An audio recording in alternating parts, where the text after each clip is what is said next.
हरिहंतों को नमस्कार, श्री सिद्धों को नमस्कार। जिसने राग द्वेष का मादिक हो,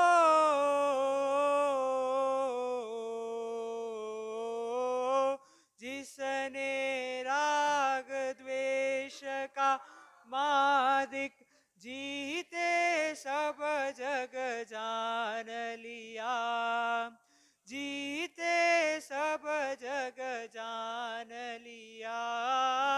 सब जीवों मोक्ष मार्ग का निष्प्रिय हो उपदेश दिया, निष्प्रिय हो उपदेश दिया। भूत वीर जिन हरिहर ब्रह्मा,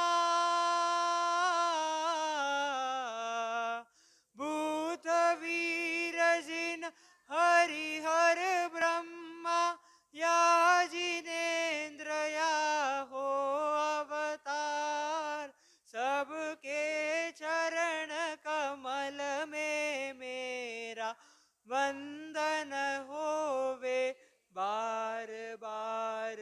अरिहंतों को नमस्कार, श्री सिद्ध को नमस्कार, आचार्यों को नमस्कार, उपाध्यायों को नमस्कार।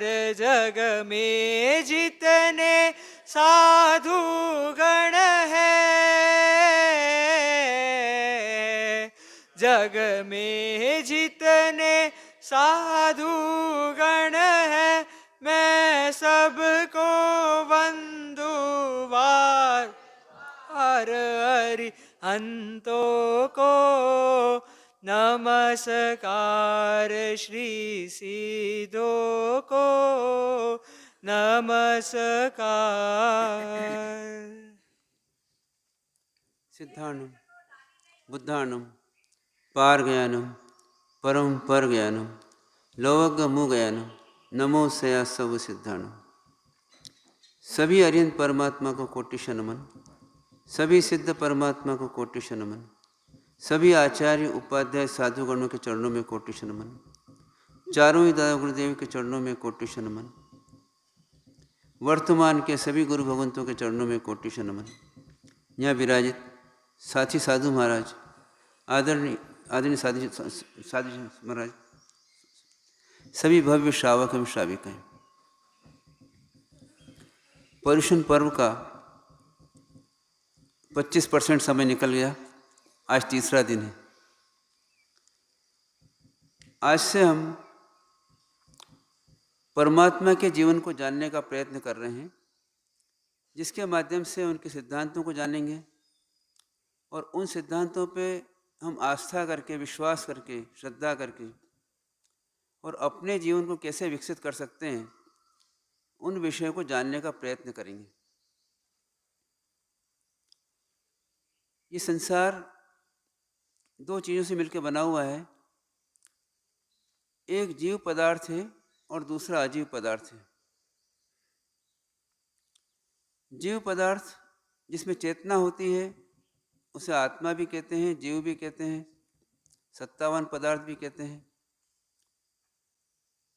ये चेतन पदार्थ दो तरीके से पाया जा सकता है, एक अजीव पदार्थ के साथ में और एक बिना अजीव पदार्थ के। मगर संसार अवस्था के अंदर ये अजीव पदार्थों के साथ में रहता है, जिन्हें हम शरीर कहते हैं, कर्म कहते हैं। इस प्रकार से आत्मा कर्म के साथ में और शरीर के साथ में रहता है और उसके साथ में आसपास कई पदार्थों का संयोग रहता है।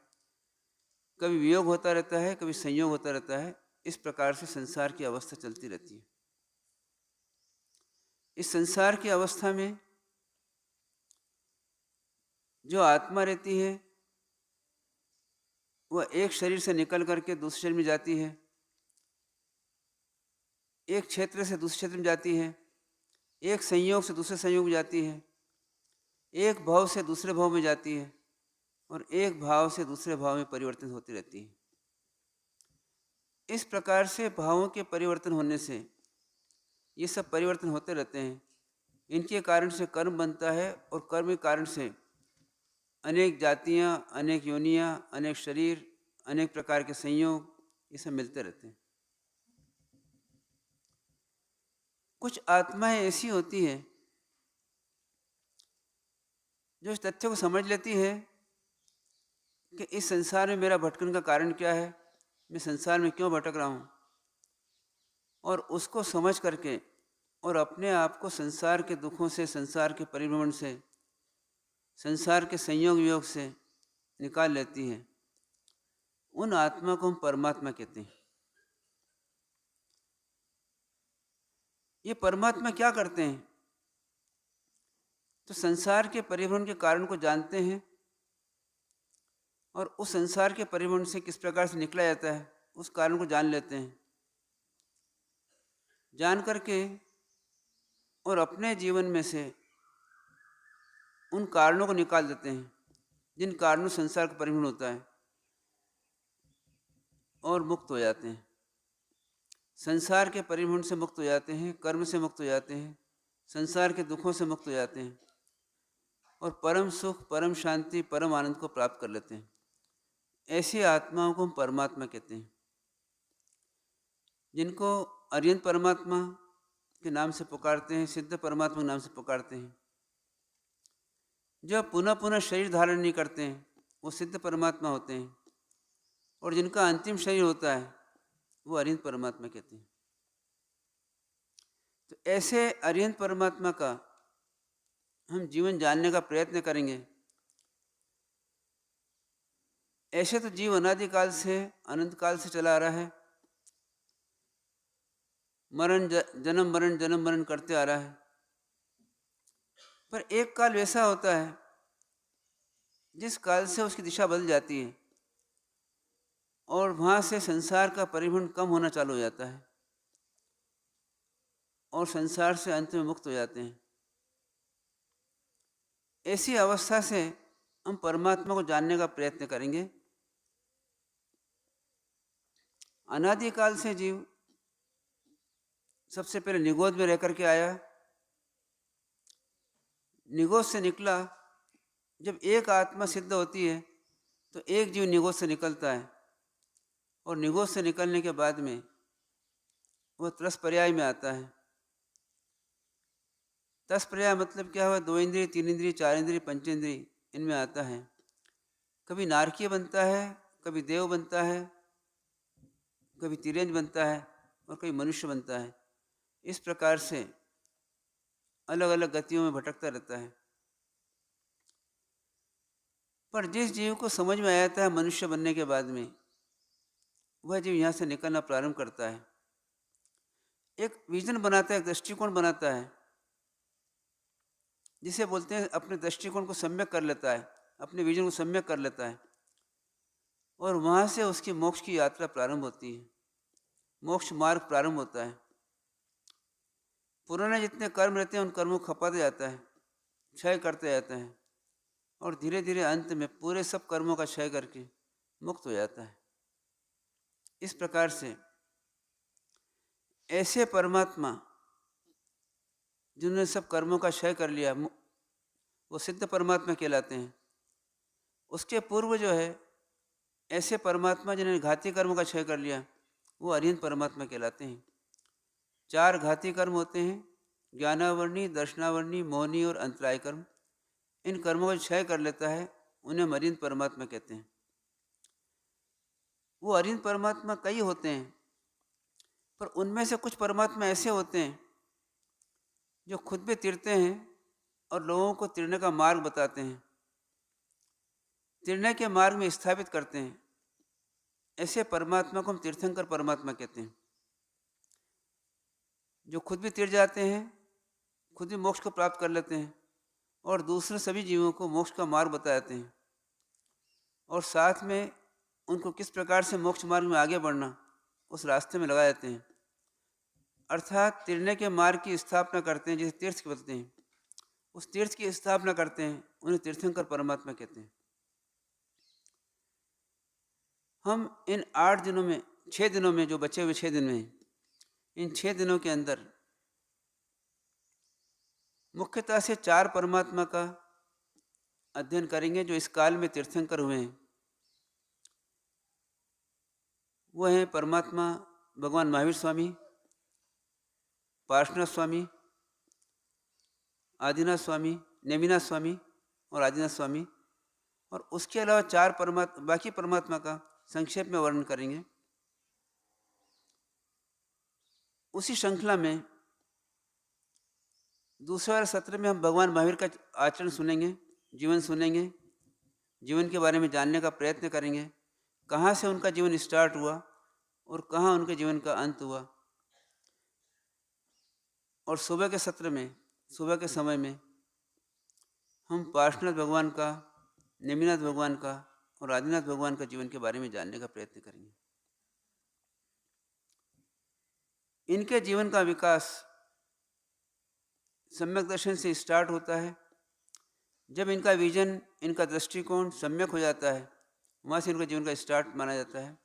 उसके पहले कई जीवन निकल जाते हैं, वो सब जीवन गिनती में नहीं आते हैं, क्योंकि उनका सबका वर्णन तो मिल नहीं सकता है। पर वहीं से मिलता है जहाँ से हमारा जीवन सम्यक दर्शन को प्राप्त होता है और यहीं से मोक्ष मार्ग प्राप्त होता है। आज से करीब 2900 वर्ष पहले एक व्यक्तित्व हुए हैं जिनका नाम पार्श कुमार था, और वो घाती कर्मों का क्षय करके और अरिहंत परमात्मा बने, जिसे हम पार्श्वनाथ स्वामी बोलते हैं या पार्श्वनाथ भगवान बोलते हैं। ये पार्श्वनाथ भगवान ऐसे थे जिनकी ख्याति काफ़ी हुई, सभी मतों में हुई, दूसरे जाति में भी हुई, अपनी जाति में हुई। इस कारण से इनको पुरुषादानी कहा जाता है। ये पार्श्वनाथ भगवान का जन्म हुआ और जन्म का डिटेल वर्णन जो है अपन भगवान महावीर स्वामी को पढ़ेंगे, उसी प्रकार से हुआ। देवलोक से चल कर के आते हैं, यहाँ जन्म लेते हैं, माता की कुक्षी में आते हैं, गर्भ धारण करते हैं। गर्भ धारण करने के बाद धीरे धीरे बड़े होते हैं, जन्म होता है, बड़े होते हैं, बड़े होने के बाद दीक्षा लेते हैं और दीक्षा लेने के बाद केवल ज्ञान को प्राप्त करके और अंत में निर्वाण को प्राप्त करते हैं। इस प्रकार से इनके जीवन में घटना घटती है। प्रत्येक परमात्मा के 5 कल्याणक होते हैं। एक गर्भ कल्याणक कहलाता है, एक जन्म कल्याणक कहलाता है, एक दीक्षा कल्याणक कहलाता है, एक केवल ज्ञान कल्याणक कहलाता है और एक निर्वाण कल्याणक कहलाता है। ये कल्याणक क्यों है? क्योंकि ये कल्याणकारी अवसर हैं, ऐसे अवसर हैं जहाँ पर कि इन्होंने अपना कल्याण किया। गर्भ हम भी धारण करते हैं, पर क्या होता है, वो गर्भ धारण करने के बाद में जीवन निकाल लेते हैं, पुनः गर्भ में आ जाते हैं। ऐसे बार बार गर्भ में आना, बार बार जन्म लेना, बार बार मृत्यु प्राप्त होना। पर इन परमात्मा ने क्या किया, तो एक ऐसा मौका लिया, ऐसा अवसर लिया कि उसके बाद में पुनः गर्भ धारण नहीं करना पड़े। मतलब इस प्रकार का कार्य किया कि अंतिम गर्भ रहे, अंतिम जन्म रहे, अंतिम दीक्षा रहे और केवल ज्ञान प्राप्त करके निर्वाण अंतिम हो, उसके बाद में पुनः जन्म मरण नहीं करना पड़े। इसलिए इनके ऐसे अवसर जहाँ पर कि इनके गर्भ का अंत हो गया, एक बार गर्भ में आए हैं, अंतिम गर्भ में आए हैं, अब इसके बाद गर्भ धारण नहीं करेंगे, मतलब ऐसा कार्य नहीं करेंगे कि वापस पुनः गर्भ में जाना पड़े। ऐसे कार्यों का अंत कर दिया, इसलिए उस कार्य को कल्याणकारी कार्य कहते हैं और उसे बोलते हैं गर्भ कल्याणक। ऐसा जन्म लिया कि पुनः जन्म नहीं लेना पड़े, इस प्रकार के कल्याणक को बोलते हैं जन्म कल्याणक। ऐसी दीक्षा ली कि पुनः दीक्षा नहीं लेना पड़े, अब केवल ज्ञान ही प्राप्त करेंगे, ऐसे कल्याणक को बोलते हैं दीक्षा कल्याणक। और उसके बाद में उन्होंने परम ज्ञान को प्राप्त किया, जिसे केवल ज्ञान बोलते हैं। उस ज्ञान को प्राप्त करके निर्वाण को प्राप्त किया कि ऐसी मरण, ऐसा देह का विछोह कि अब पुनः कभी देह धारण नहीं करना पड़ेगी। इस प्रकार से परमात्मा के 5 कल्याणक हुए। अब ये प्रश्न उठता है कि परमात्मा कहाँ से आए थे और कैसे कैसे आए थे। इसके लिए हमारे वो ग्रंथकार इनके 10 भव पूर्व ले आते हैं। ये 10 भव पूर्व से आए हैं, वहाँ से कथानक चालू होती है कि वहीं से उनका दर्शन, उनका विजन सुधरना चालू होता है और धीरे धीरे वो मोक्ष को प्राप्त करते हैं। उसके पहले उन्होंने अनंत भव कर लिए, जैसे हमने अनंत भव किए ऐसे उन्होंने अनंत भव कर लिए। पर जहाँ से उनको समझ में आई, समझ बदली, वहीं से उनका जीवन प्रारंभ होता है। परमात्मा के 10वें भव के पूर्व चलते हैं। वह क्या होता है, जम्बूद्वीप के अंदर ही एक पोतनपुर नाम का नगर था।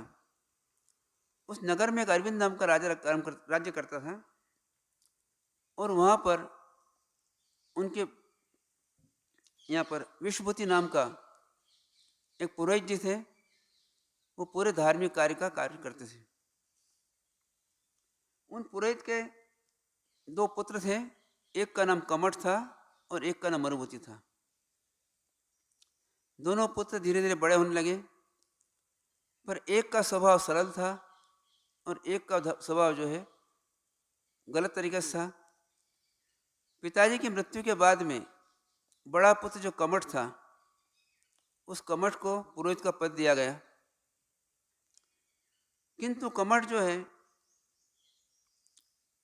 राजा के सामने बरूद सीधा रहता था, किंतु आचरण से लंपट था, अच्छा आचरण नहीं था और इस कारण से उसका व्यवहार अच्छा नहीं होता था। कमठ की शादी वरुणा नाम की स्त्री से हुई और मरुभूति का जीव जो है वसुंधरा से शादी हुई। दोनों अपने अपने भाई लोग अपने अपने जीवन निकाल रहे थे। बीच में घटना घटती है। एक बार कमठ ने मरुभूति की स्त्री वसुंधरा को किसी ऐसे रूप में देखा कि जिसके अंदर मुग्ध हो गया और उसके कारण से उसने उसके साथ में गलत संबंध बनाना चालू किए और धीरे धीरे संबंध बढ़ते गए। वसुंधरा भी अपने आप को रोक नहीं पाई और दोनों के बीच में संबंध बन गया। संबंध बनने के बाद में, गलत संबंध बनने के बाद में वरुणा को जब मालूम हुआ तो उसने अपने पति कमठ को समझाया, देखो इस प्रकार का कार्य अच्छा नहीं है, ये कार्य नहीं करना चाहिए, इस कार्य में अपनी बदनामी होगी, राज्य भी राजा के पद भी छीन जाएगा और राजा भी अपने को बुरा कहेंगे, दंड देंगे, ऐसा कार्य नहीं करना चाहिए। ऐसे वरुणा ने बहुत समझाया उनको। पर क्या होता है, जब काम के अंदर व्यक्ति अंधा हो जाता है तो कुछ भी सोचता नहीं है और अपने जीवन को बिगाड़ लेता है। इसी प्रकार से क्या हुआ, कमठ ने उसकी बात नहीं मानी। वरुणा ने इस बात को अपने देवर से कहा कि देखो ऐसा ऐसा हो रहा है, अपन कुछ करें या आप कुछ करें। उसको अपने भाई पे विश्वास नहीं हुआ। देखो सरल आदमी होता है, वो किसी के ऊपर गलत आक्षेप नहीं लगाता है जब तक कि वो देख लेता है। उसने कहा मैं देख लूँगा, उसके बाद में जैसा भी होगा वैसा मैं समझाऊंगा और करूँगा। एक बार उसने क्या किया, कहीं बाहर जाने का बहाना किया कि मैं कुछ दिन के लिए बाहर जा रहा हूँ। बाहर जाने के बहाने से वो बाहर गया और उसके बाद में एक भिक्षुक बन करके उस राजमहल में आके ठहरा। वहाँ पर उसने जब कमठ का और इनका वसुंधरा का दोनों का जीवन देखा, उस जीवन को देखकर वो समझ में आ गया कि कुछ गड़बड़ है। और उस गड़बड़ को मिटाने के लिए उसने राजा की मदद ली और राजा को कहा कि इस प्रकार से ऐसा हो रहा है। राजा को गुस्सा आया और उसने कमठ को देश निकाला दे दिया, कमठ को बाहर कर दिया। कमठ नाराज होकर के वहाँ से चला गया, दुखी होकर चला गया। जाने के बाद में कमठ ने तापसी रूप धारण कर लिया, एक सन्यासी का रूप धारण कर लिया और राजा ने मरुभूति को वो पद दे दिया गया। इस प्रकार से कुछ दिन चलता रहा। छोटे भाई को खेद जरूर हुआ कि मेरे बड़े भाई को इस प्रकार का अपमान हुआ, पर करे भी क्या, उसके कर्म के कारण से उसको ऐसा करना पड़ा। कुछ समय के बाद जो तापसी बन गया था वो अपनी इज्जत वापस प्राप्त करने के लिए पोतनपुर में आया। आने के बाद में उसने पोतनपुर के नगर के बाहर अपना डेरा बनाया और वहाँ पे तपस्या करने लगा और लोगों को आकर्षित करने लगा। लोगों में आकर्षण बढ़ा, कई लोग जाते उसके पास में, उसको पूछते। धीरे धीरे उसकी ख्याति वापस आने लगी। उसको लगा कि मेरी ख्याति वापस आ गई, जो ख्याति पहले ख़त्म हो चुकी थी वापस आ गई। इस प्रकार से चलता रहा। इधर मरुभूति को लगा कि मैंने अपने भाई का अपमान कर दिया था, उस अपमान की क्षमा याचना कर लूँ। कोमल हृदय था, सरल हृदय था, सरलता से क्षमा याचना करने चला गया। वो भाई से क्षमा मांग रहा है कि मेरे द्वारा गलती हो गई, क्षमा कर दो। पर भाई के अंदर वेर बस चुका था, इतना भयंकर वेर बस चुका था कि उसने क्या किया, पास में एक बड़ा पत्थर पड़ा हुआ था, बड़ा पाषाण का टुकड़ा पड़ा हुआ था, उसको उठाया और मरुभूति के ऊपर फेंका। मरुभूति के सिर के ऊपर लगा और सिर चकनाचूर होकर के, और मरुभूति का जीव जो है अंत हो गया। अब यहाँ से चल करके मरुभूति का जीव क्या हुआ, विंध्याचल पर्वत के अंदर सुजानुरु नाम का हाथी बना और अपने परिवार के साथ रह रहा था। इसी बीच में कमठ का जीव जो है कुछ समय के बाद में मरा, और मरने के बाद में उसी क्षेत्र में सर्प के रूप में पैदा हुआ।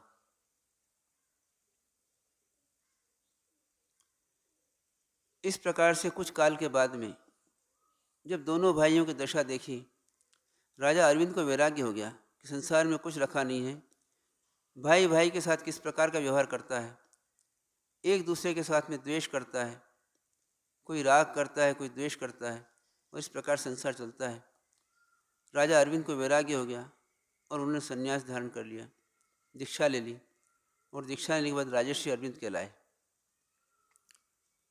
एक समय की बात है, राजर्षि अरविंद जो है वो सम्य शिखर की यात्रा पर, एक सागरचंद सार्थवा था, सेठ था, उसने यात्रा निकाली, संघ निकाला।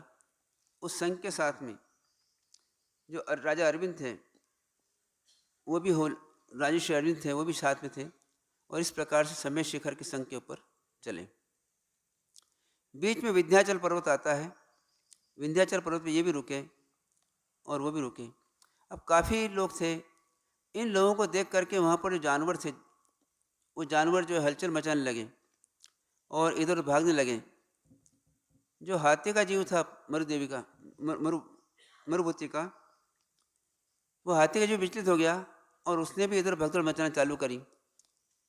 सब लोगों को लगा कि कुछ क्या हो गया है इन जानवरों को। मगर कुछ समय के बाद में जो सुजानुरु हाथी था वह अरविंद राजा के निकट आया और शांत हो गया। सब लोगों को आश्चर्य हुआ क्या, हाथी के जीव ने अरविंद राजा को पहचान लिया, जाति स्मरण ज्ञान हो गया। और ऐसे ही अरविंद राजा ने भी, जो राजेश थे उनको अवधि ज्ञान था, इसलिए उन्होंने पहचान लिया।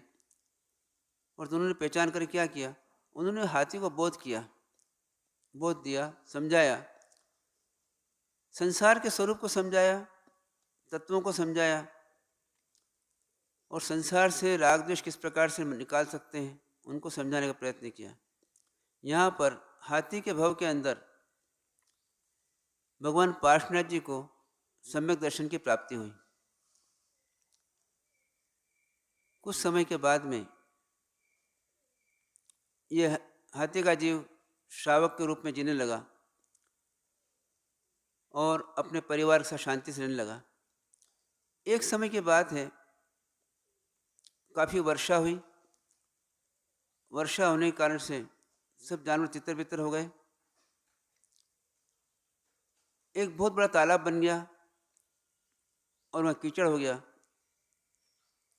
अपने को बचाने के लिए, वर्षा से बचाने के लिए हाथी कहीं जा रहा था। इसी बीच में जंगल पड़ा, जंगल के अंदर कीचड़ था और वहाँ उसके पाँव फंस गए। इस प्रकार से पाँव फंस गए, निकाल नहीं पाया। अपने आप को शांत भाव से निकालने का प्रयत्न किया, निकाल नहीं पाया। किंतु इसी बीच में क्या हुआ, जो कमट का जीव था, सर्प बन गया था, वो उड़ने वाला सर्प था, वो भी वहाँ पर आया और आपस में उसको वेर होने के कारण से, वेर भाव होने के कारण से उसने हाथी को डस लिया और हाथी को डसने के कारण से हाथी की मृत्यु हो गई। शांत भाव से मरने के कारण से और सम्यक दर्शन के कारण से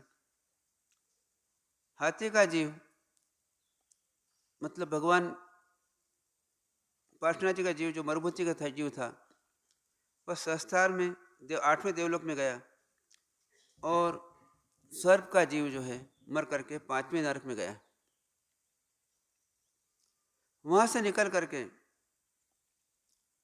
देवलोक से निकल करके और मरुभूति का जीव महाविद्या क्षेत्र में गया।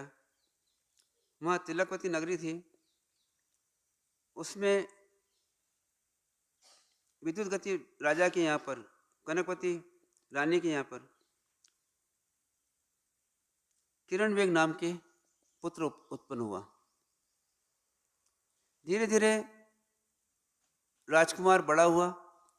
बड़ा होने के बाद में राजा बना, राजपाट संभाला और माता पिता का देवलोक हो गया। राजपाट संभाल रहा था, शादियां हुई, भोग भोगा संसार का जो सब सामान्य होता है। पर एक बार की बात है, गवाक्ष में बैठे थे और शाम का समय था, संध्या हो रही थी और सूर्य धीरे डूब रहा था। डूबते हुए सूर्य को देख करके उनको वैराग्य आया। उनको लगा जैसे सूरज डूब रहा है, ऐसे मेरे जीवन का भी अंत हो जाएगा, कभी मेरा जीवन समाप्त हो जाएगा। और संसार से उनको वैराग्य आया और इस वैराग्य आने के कारण से उन्होंने दीक्षा अंगीकार करी और दीक्षा लेकर के और वो हेमशैल पर्वत के ऊपर अपनी साधना करने के लिए गए। वहीं पर कमठ का जीव जो है वो नरक से निकल करके और सर्प बना और सर्प बनने के बाद में जो कायोत्सर्ग में खड़े मुनिराज थे उनको डस लिया और यहाँ पर उनका देवलोक हो गया। यहाँ से चल करके मरुभूति का जीव जो है 12वें देवलोक, अच्युत नाम के 12वें देवलोक में पैदा हुआ और कमठ का जीव 5वीं नरक के अंदर पैदा हुआ। देवलोक का भोग भोगते हुए, इधर नारकी का दुख भोगते हुए दोनों फिर आगे बढ़े। आगे बढ़ने के बाद में 6ठे भव के अंदर मरुभूति का जीव जो है महाविद्या क्षेत्र के अंदर शुभंकर नगरी के अंदर पैदा हुआ। राजा वज्रवीर थे, उनकी रानी लक्ष्मीवती थी, उनके लड़का वज्रनाभ के रूप में पैदा हुआ। यहाँ पर भी उसी प्रकार से राजा आगे बढ़ा। आगे बढ़ने के बाद में यहाँ पर एक बार क्षेमंकर तीर्थंकर आए, उनकी वाणी सुनी और वाणी सुनने के बाद में उन्होंने दीक्षा अंगीकार कर ली। देखिए, सम्यक दर्शन के बाद में हमेशा भावना होती है किसी प्रकार साधना करें, किंतु पुराने कर्म का योग होता है और उसी कारण से उनको भोग भोगना पड़ते हैं। पर भोग भोगने के बाद जैसे ही उनको दृष्टि वापस आती है तो वापस अपने मार्ग में चले जाते हैं। यहाँ पर दीक्षा ली, दीक्षा लेने के बाद में जंगल में अपनी साधना कर रहे थे। कमठ का जीव भी मनुष्य बना, नरक से निकल कर मनुष्य बना और यहाँ पर भील बना, मतलब भील मतलब छोटी जाति का व्यक्ति बना। और एक बार की बात है, भील अपने शिकार के लिए घूम रहा था और मुनिराज जो है कायस्वर कर रहे थे। तो मुनिराज को देखते ही उनको वेर आ गया उसके मन के अंदर, और वेर के कारण से क्या हुआ, उसने तीर चलाया और यहाँ पर मरुभूति के जीव के वापस मृत्यु हो गई। मृत्यु होने के बाद में ये मध्य ग्रेवेक के अंदर देव बने और जो भील का जीव था वो 7वीं नारकी के अंदर गया। यहाँ से फिर निकले महाविद्य क्षेत्र के अंदर, शुभंकर विजय के अंदर, प्राणपुर नगर के अंदर, राजा कुशल बाहु के यहाँ पर, सुदर्शन रानी के यहाँ पर, जिसने 14 स्वप्न देखे उनके यहाँ पैदा हुए, जन्म हुआ और स्वर्ण बाहु नाम का नाम दिया गया। आगे आएगा 14 स्वप्न का वर्णन। 14 स्वप्न कौन देखते हैं? या चक्रवर्ती की माता देखती है या तीर्थंकर की माता देखती है। यहाँ पर ये जीव आगे जाकर के चक्रवर्ती बने, पूरे लोक को अपने वश में किया और चक्रवर्ती बने। चक्रवर्ती बनने के बाद में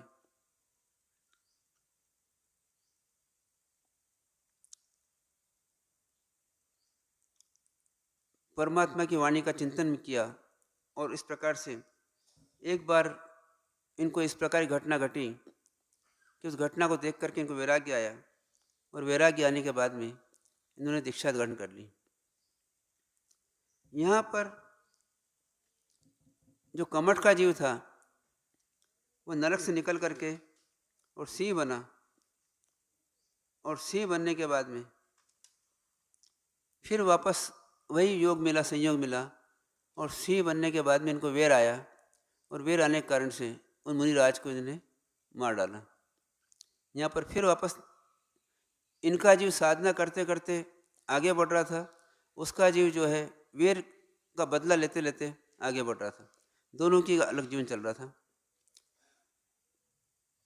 9वें भाव के अंदर यहाँ से स्वर्ण भाव का जीव प्राणत नाम के 10वें देवलोक में गया और सिंह का जीव जो है नरक में गया। दोनों अपने अपने जीवन को बिताते हुए करीब 20 सागरोपम की आयुष पूरी करते हुए 10वें भाव के अंदर पार्शनाथ का भगवान का जीव जो है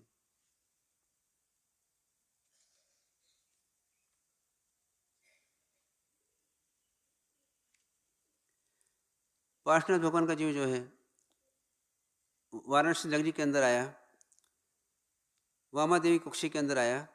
इनके पिता का नाम अश्वसेन जी था और कमठ का जीव जो है एक गरीब में पैदा हुआ, ब्राह्मण के पैदा हुआ। इस प्रकार से दोनों का जीव घूमते घामते एक दूसरे का वेर बदला लेते हुए 10वें भाव के यहाँ पर गए। धीरे धीरे राजकुमार बड़े हुए, कमठ का जीव भी बढ़ता गया।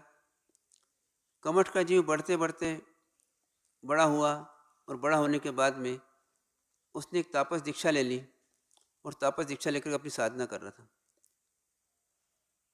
साधना कर रहे हैं पर दृष्टिकोण सही होगा तो साधना सही होगी, दृष्टिकोण सही नहीं होगा साधना सही नहीं होती। एक बार की घटना है कि कमठ तापस के रूप में रहा और घूमते घूमते वाराणसी नगरी के निकट आया। वाराणसी नगरी के पास में ही रामपुर शहर में ठहरा, रामपुर गांव में ठहरा और वहाँ पर उसने अपनी साधना को बताने के लिए पंचाग्नि तप किया। पंचाग्नि तप पता है, जो सामान्य तापस करते हैं उसमें क्या करते हैं, चारों तरफ लकड़ी के जलाते हैं, अग्नि पैदा करते हैं और ऊपर से गर्मी की, सूर्य की गर्मी से तपते हैं। इस प्रकार से 5 प्रकार की अग्नि से तपते हैं और उसके बीच में व्यक्ति बैठता है और पांचों अग्नि के अंदर अपने तप को करता है। पंचांग ने तप किया, चारों तरफ लकड़ी जल रही थी, शहर में ख्याति पहुंच रही थी, सभी लोग उसकी प्रशंसा कर रहे थे। परमात्मा भी पैदा हुए थे, परमात्मा के पास अवधि ज्ञान था, अवधि ज्ञान से उन्होंने जान लिया था कि तापस है और इस प्रकार का कार्य कर रहा है। सब लोग प्रशंसा कर रहे थे, परमात्मा की प्रशंसा नहीं आ रही थी उसके प्रति। परमात्मा शांत रहे। परमात्मा ने कहा अज्ञानी जीव है, कभी ज्ञान आएगा तो आगे उभर जाएगा। इसी बीच में क्या हुआ, इतनी प्रशंसा सुनते हुए मामा माता को लगा कि ऐसे संत आए हैं, इन संत के पास हमको जाना चाहिए। उन्होंने पुत्र से कहा, पुत्र ने कहा ठीक है, आपको इच्छा है तो चलते हैं अपन। चले गए, शांति से रहे, कुछ बोले नहीं। वहाँ जाने के बाद में उसको देखा, प्रशंसा को देखा, रहा नहीं गया। उन्होंने सलाह दी कि देखो मुनि, तुम ये तप कर रहे हो, ये तप तुम्हारा सही नहीं है, ये सब तुम्हारा अज्ञान तप है, ज्ञान से तप नहीं है। तुम अपने शरीर को गला रहे हो, पर इस प्रकार का तप करना ज्ञानपूर्वक नहीं है और इसमें दया नहीं है, इसमें हिंसा है, इसमें पाप है और ऐसे तप को तुम्हें नहीं करना चाहिए, इससे तुम्हारा जीवन बर्बाद हो जाएगा। उन्होंने सहज भाव से उसको आगे बढ़ाने के लिए कहा। पर क्या होता है, व्यक्ति को जब अहंकार होता है तो किसी की बात मानता नहीं है। बहुत बड़ा अहंकार था, मैं इतना बड़ा तप कर रहा हूँ, ऐसा अहंकार था उनको। उन्होंने उसकी बात नहीं मानी। उन्होंने कहा देखो राजकुमार, तुम राजकुमार हो, अभी बच्चे हो, तुम क्या समझते हो तप के बारे में? तुम जाओ अपना काम करो, तुम अपना अश्व संभालो, अपने शस्त्र संभालो, राजपाट करो और जियो। इन्होंने कहा नहीं, ऐसा नहीं है भाई। देखो पंचाग्नि तप क्या होता है, पंचाग्नि तप जो होता है, पांचों इंद्रियों के विषयों को जीतने का नाम पंचाग्नि तप होता है। 5 इंद्रियों के 23 विषय हैं, उन 23 विषयों को जीतने का नाम पंचाग्नि तप होता है। उस तप को करने से मुक्ति मिलती है, तुम समझो। और तुम्हारी इसमें बहुत हिंसा हो रही है, जीव मर रहे हैं तुम्हारे इसके अंदर। ऐसा जब कहा तो उसको और गुस्सा आया, क्रोध आया। उसने कहा बताओ कहाँ जीव मर रहे हैं, मैं इतने अग्नि के अंदर हूँ और जीव कहाँ मर रहे हैं? उन्होंने बताया देखो पृथ्वी काय के जीव मर रहे हैं, वायु काय के जीव मर रहे हैं, अग्नि काय के जीव मर रहे हैं, सभी जीव मर रहे हैं और इसके साथ साथ जो है पंचेंद्र जीव मर रहे हैं। बोले कहाँ पंचेंद्र जीव हैं?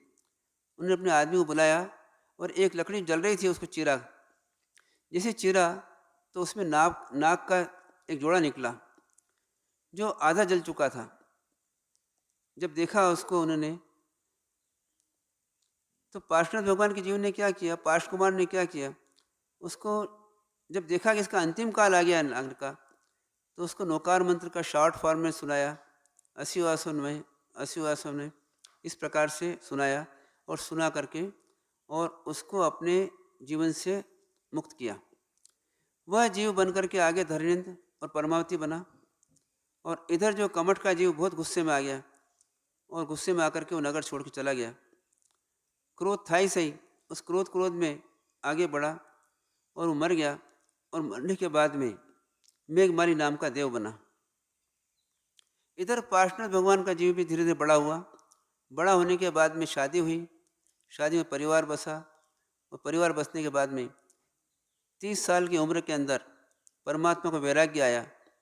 और वैराग्य आने के बाद में, वैराग्य कैसे आया, एक बार राजमहल के अंदर एक दृश्य देखा। उस दृश्य के अंदर भगवान नेमिनाथ जी का वैराग्य का काल था, व्रत का काल था, वैराग्य आया उनको। उसको देख के इनको वैराग्य आया और वैराग्य आने के बाद में इन्होंने संयम अंगीकार किया, दीक्षा अंगीकार की। संयम अंगीकार करके और ये विचरण कर रहे थे। विचरण करते करते कुछ काल बीता और कुछ काल बीतने के बाद में शिव नगरी के वहाँ पर जाकर के उन्होंने अपनी साधना करी। एक कुआं था, कुएं के पास वट वृक्ष था, वट वृक्ष के नीचे आपने साधना प्रारंभ करी। साधना कर रहे थे, कायोत्सर्ग कर रहे थे, पर वहीं पर मेघमाली जीव को जब पता लगा कि वही है जिसने मेरा अपमान किया था और अभी साधना करने लगा है, इसकी साधना नहीं होने दूंगा क्योंकि इसने मेरी साधना को विचलित किया था, ऐसा द्वेष भाव पुनः आ गया। और पुनः आने के बाद में मेघमाली जीव ने क्या किया कि किसी प्रकार से डराने का प्रयत्न किया, डरे नहीं, निडर रहे। कभी सांप बना, कभी बिच्छू बना, कभी और कुछ प्रकार से उनके बैर कर निकालने का प्रयत्न किया, डराने का प्रयत्न किया, संयम छोड़ने का प्रयत्न किया, पर ये छोड़ा नहीं संयम इन्होंने। और परमात्मा अपने कायोत्सर्ग ध्यान के अंदर निर्विकल्प अवस्था के रूप में कायोत्सर्ग ध्यान में खड़े रहे, अडिग रहे, मौन रहे। और उसको गुस्सा आया, उसने घमासान बादल लाए और उन बादल के अंदर पानी भरा और पानी को वर्षाया और इतनी वर्षा करी कि परमात्मा के धीरे धीरे घुटनों तक पानी आया और पानी बढ़ता गया, बढ़ते बढ़ते उनके कंठ तक पानी आया। जैसे ही कंठ तक पानी आया, उसी समय जो उनका शुभचिंतक था, कौन था? धर्मेंद्र और परमावती, उन देवताओं का आसन कंपायमान हुआ। उन्होंने अवधि ज्ञान से जाना कि इस प्रकार से यहाँ पर परमात्मा का जीव जो है, जिन्होंने मेरे ऊपर उपकार किया था, वह जीव जो है आज साधना में है और साधना के अंदर उसके ऊपर किसी प्रकार का प्रॉब्लम आ रहा है। तुरंत वहाँ से आए, उन्होंने अपना आसन बना करके उनको ऊपर उठा लिया और उस वर्षा से रक्षा करने लगे। पर 3 दिन हो गए, वर्षा रुकी नहीं। उनको समझ में आ गया वर्षा नहीं, सामान्य वर्षा नहीं है, ये कोई विशेष वर्षा दिखती है। उन्होंने अवधि ज्ञान से देखने का प्रयत्न किया, आखिर में क्या है। जब उन्हें पता चला कि मेघमाली नाम के तापस ने, पहले तापस था और मेघमाली देव बना है, ये देव इनके ऊपर उपसर्ग कर रहा है। उन्होंने देव को बुलाया, खूब डांटा उसको और कहा कि देखो ये परमात्मा बनने वाले हैं और इनसे शिक्षा लेना जरूरी है, उसके बदले तुम इस प्रकार उपसर्ग कर रहे हो और अपने जीवन बिगाड़ रहे हो। इससे समझाया और समझा करके उसको बंद कराए। यहाँ पर मेघमाली को भी सम्यक दर्शन की प्राप्ति हुई, उसका दर्शन राग द्वेष खत्म हुआ और दर्शन की प्राप्ति हुई और इस प्रकार से वो भी आगे बढ़ेगा। परमात्मा का जीव आगे बढ़ता रहा और इस प्रकार से परमात्मा को फिर केवल ज्ञान की प्राप्ति हुई और केवल ज्ञान के बाद में निर्वाण की प्राप्ति हुई। इस प्रकार से परमात्मा के जीव ने निर्वाण को प्राप्त किया। अब यह हमको देखना है कि देखो परमात्मा के जो 8 भाव हुए, 10 भाव हुए, 10 भाव में क्या कारण बना, मुख्य कारण क्या बना और क्यों बना और क्या वैसा हमारे जीवन में भी है क्या, इनको देख करके और हमको देखना है कि अपने जीवन को हम कैसे सुधार सकते हैं।